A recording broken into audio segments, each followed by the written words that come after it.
Galactic Fleets and Relationship Issues. September 17, 2014.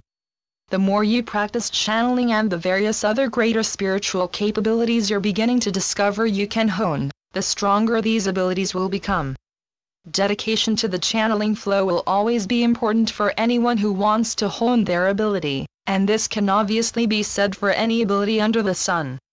As long as you're willing to practice your respective creative spiritual abilities as much and as often as possible, you'll find little difficulty utilizing them at any given time of day.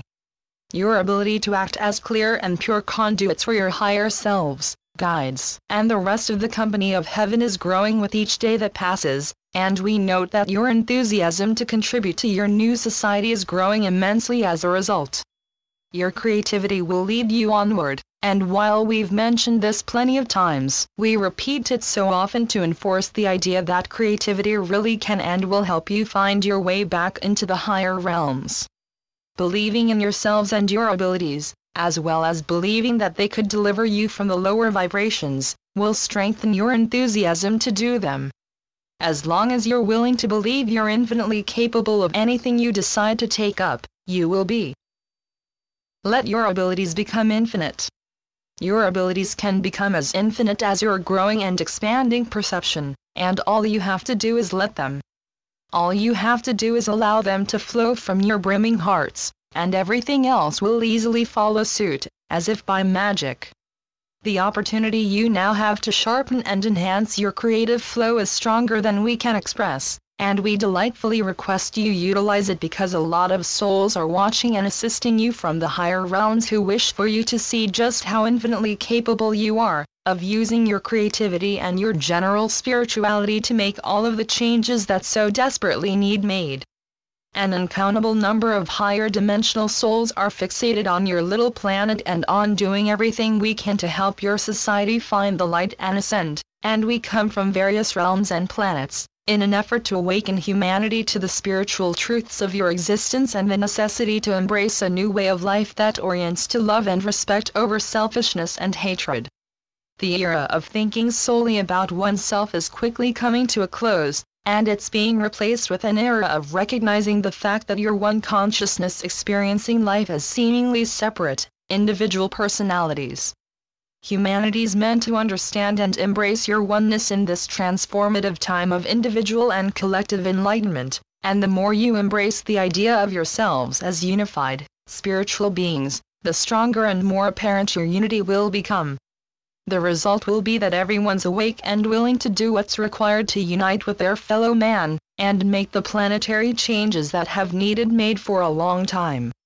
You're being given more assistance than we can express or outline through any channel, and with this said, we'll answer the first question we've been given on this day. Question number 1.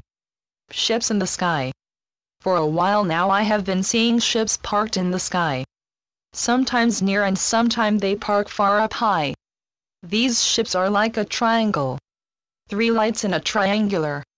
They have little faint orbs which I think are smaller ships coming out from the Earth's surface that fly over to one of the lights of the ships and then dock or enter the ship in some way. There are millions of these little orbs. What are they? Where do they come from? And what's all this activity in the skies about? What are they doing? What are their intentions? By the way, I am in South Africa and see this in my skies. Can you also ask why I see thousands of these very faint orbs or ships coming out of the earth or from the land and head up to the big ships? People visiting the ships. Souls ascending. Souls leaving their bodies while their walk-ins take over their bodies. Entities from hollow earth. Aliens that are visiting us on a daily basis. Light energy from the earth or inner earth. I don't know but would like an answer. Wouldn't you? Your path is very unique, dear reader, because you're in a position of witnessing something the rest of your planet has yet to witness or understand. Most of humanity hasn't yet witnessed the fleets and motherships of your galactic family, who monitor your planet and fly in and out of various places, and you're in the extraordinarily unique position of witnessing these bold phenomena for yourself. We should first say that the ships you're witnessing belong to spiritually advanced extraterrestrial humans and beings of energy who are watching and assisting your society. They don't belong to the cabal as some seekers would believe, who've back-engineered and created their own ships with the triangle look you've witnessed. They're helping oversee your ascension, and the activities you're seeing are geared toward helping the Earth complete her ongoing transition into the fifth dimension. Gaia's body has long existed in the fifth dimension, and the things the Galactics are helping her with revolve around allowing her surface and the people on it to catch up. Beyond the work they're doing to assist in your ongoing ascension, the Galactics are making sure nothing negative or destructive occurs that isn't directly tied to the things humanity has manifested via your individual and collective free will. They're partaking in a lot of activities that are designed to help humanity find the light and purify your collective consciousness to the extent that the overbearing darkness that's held you down for so long no longer does so. And they're working on cleansing and healing some of the worst atmospheric pollution that continues to damage your planet and her environment. Another aspect of their work is to give bold sightings to souls such as yourself, who'll soon make it their mission to raise awareness of the Galactic's existence and various other things that'll outdate your current paradigm. An ambassador for the Galactics. You agreed before you made your way to the Earth that you'd act as an ambassador of sorts for these souls, and this is why you see things that some of the people around you don't always tend to see. Should you decide to take up this mission, you'll represent the Galactics when the time comes for their presence to be made known and humanity's perception to be expanded enormously. This is partly why you're witnessing the paradigm-shattering things you are, and we encourage you not to feel frightened or overwhelmed when you witness them because they're all part of the plan. We know the Galactic's craft can be startling and potentially frightening, but they have no desire to hurt humanity or do anything else that would violate your collective free will. They intend simply to assist, and while some of their activities may seem a little bold or startling, they're all for positive and progressive purposes. You'll never see the Galactics take any offensive measures against humanity or anyone else, for example, because they're purely peaceful and seek only to help your civilization advance into the light. In time, all of humanity will understand that spiritually and technologically advanced humans from other worlds not only exist, but actively monitor your planet in an attempt to help you whenever and wherever they can.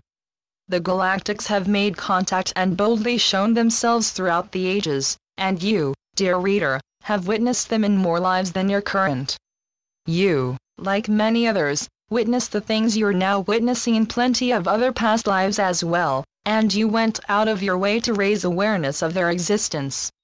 You were sometimes met with brutal force and suppression, but in your current day and age, you won't have to worry as much about this because the influence of the powers who'd keep you from spreading your truth is dwindling by the day. Slowly yet surely, the Cabal's ability to keep the truths about your galactic family hidden is diminishing, and their ability to create the havoc, panic, and destruction they're known for is also diminishing. Now that their reign is coming to a clear and just end, people like our reader will step up to offer their truths and the things they've witnessed to a collective of people who'll be able to open up to them. Your society is currently unable to open up to various truths regarding the Galactics and so many other things that'll completely transform your perception, but learning about the worst things the Cabal has done and continues to do will expand the personal paradigms of many souls who will then be able to learn the greater revelations that are waiting for them. We encourage you to record the things you witness, not just on video, but in a notebook or somewhere else you can chronicle your experiences. If you see a group of ships in the sky, record your evidence and do what you can to get the truth out there. Humanity's awakening counts on it, and we're confident you'll do exactly what your intuition leads you to do when you witness this startling phenomena. The Galactics will continue to step up sightings of their craft in an effort to help humanity see that they're very real and they only seek to assist you, but they have to be careful not to overwhelm you with the amazing things they have to show you. They're as careful as they can be, but like us, they recognize that humanity's collectively enforced illusion needs to be shattered before you can all see that it was fabricated from the start. You have so much to learn, and hopefully, The amazing things you'll all witness in the time ahead will awaken you to the sacred truths of your existence and everything that comes with them. Now, we'll move on to our next question. Question number 2. What to learn in a difficult relationship? There is a slight modification in my previous question because my partner and I just got back together. My question would now be, is the relationship both for our highest good? What lessons do I need to learn in this difficult relationship? Shall I continue with it or put an end to it in order to be open in a new relationship? We're happy to see that you and your partner have given togetherness another honest try. We'll be glad to reiterate a basic few things to keep in mind in regards to any relationship in hopes that they help you find what you're looking for, and we encourage any two souls who want to make a relationship work to keep the importance of mutual love and respect in mind.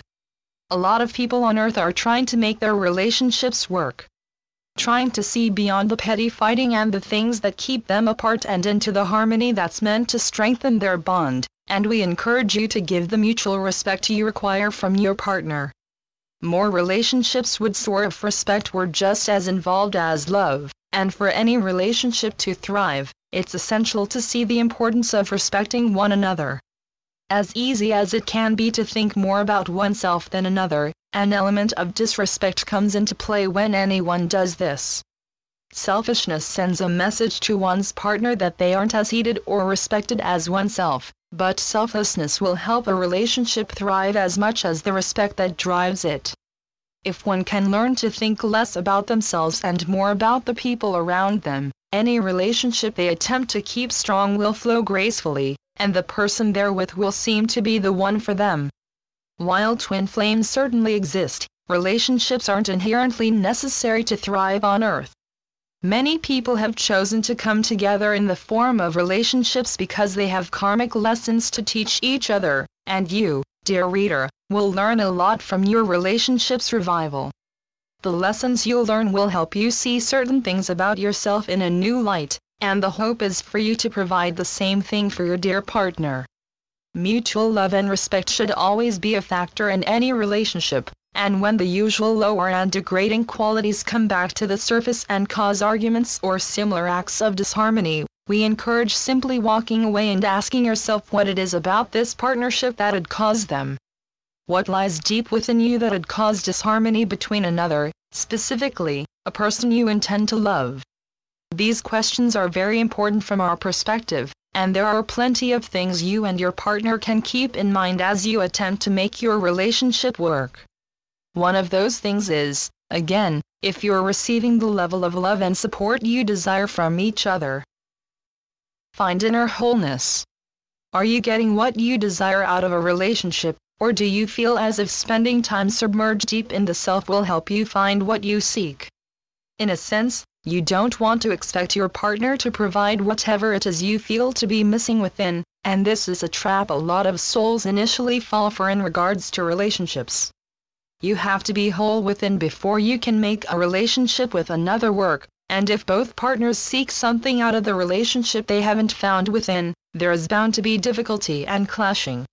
There are bound to be arguments and everything under the sun that leads to disharmony, because both souls would be incomplete, searching for something that's meant to be found within but that they use relationships or other external things to find. We encourage you, dear reader, to find the love and wholeness that exist within, if you want your relationship to last, and will encourage the same for your partner. In time, everyone will see that togetherness can only be created or strengthened if the people involved feel whole or fulfilled within, and we'll make our final expressions for this communication with encouragement to keep the love flowing, no matter what happens. If any of you find yourselves arguing with your partners or descending into lower qualities for any reason, remember to take a step back and realign with the sacred inner love you're meant to feel and radiate to the rest of humanity. We never recommend suppressing negative emotion when it comes to the surface, but we absolutely recommend refusing to let it influence your thoughts and actions. Love is required in this time of increasing wholeness, and whether or not you find your love from a relationship, you'll each find it in ways that work best for you. Every soul will find what seems missing within, and will encourage our reader and any other reader out there who's worried about potential relationship problems to keep in mind that the love and fulfillment you seek will always live within. You can seek them externally, but it won't do much good if you can't already feel them in your heart. Thank you to my higher self and spiritual guides. Channeled through Wes Anak. cultureofawareness.com